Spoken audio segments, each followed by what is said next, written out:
that's a great question. And I would be misleading you if I didn't tell you that it worries everyone I work with. And that's throughout the world. I mean, all my contacts, everyone's worried. It's a worldwide problem, and we're all grappling to deal with it. Now, what I will say, Elizabeth, is the one thing I'm proudest of, both where I've worked, but also looking at what's happened around the country, is the number one thing that happened, and I'm really proud of this, is that universities looked after their students. I mean, I know it sounds easy in a chat like this just to talk about it, but at Exeter, where I was Vice-Chancellor, every international student got a phone call twice a week. We arranged, if they didn't want to leave the room because they were scared, and some of them were scared, some of them were homesick and lonely, we delivered food parcels to everyone. And that's, I mean, that's Exeter, but that's not just Exeter.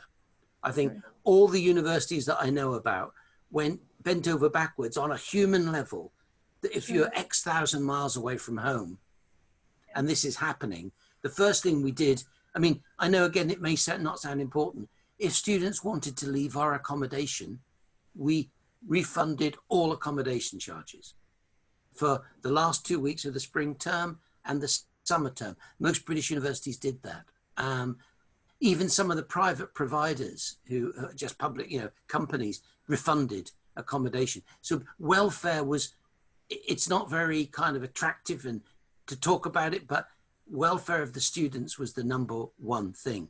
Second thing that happened was the government moved very quickly by offering enormous flexibility to visa extensions, allowing distance learning to count for next year, bringing in changes in post-study work. So there was a governmental response, which I think was impressive. Thirdly, what we have done, and this is moving into the current time, I think as universities around the country, they've invested unbelievably large sums of money into distance learning facilities, online learning, but also crucially in making the campus safe. So I think, I could be wrong and you'll possibly know better than I think yesterday, the first flight organized by a British university, Queen's Belfast, from Beijing, landed in Belfast with Chinese students. I know the University of Manchester, Bristol, Bath, Cardiff, Exeter.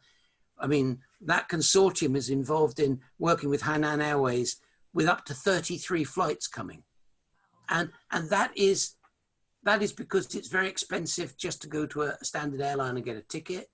But more importantly, it is to say, come to the UK, from the minute you go to your airport in China, we will look after you.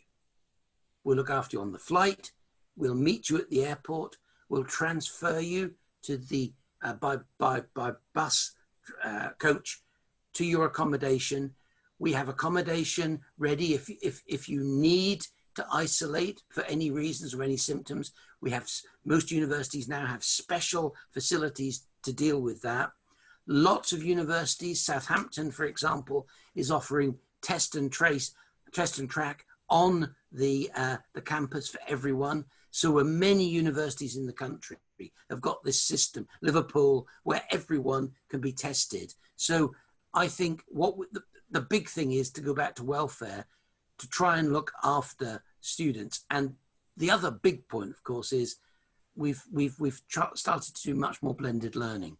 The government has worked with us to talk about 4 tiers of how we might deal with COVID, from blended learning, but with some stuff in, some face-to-face, and then going up levels to becoming more and more online.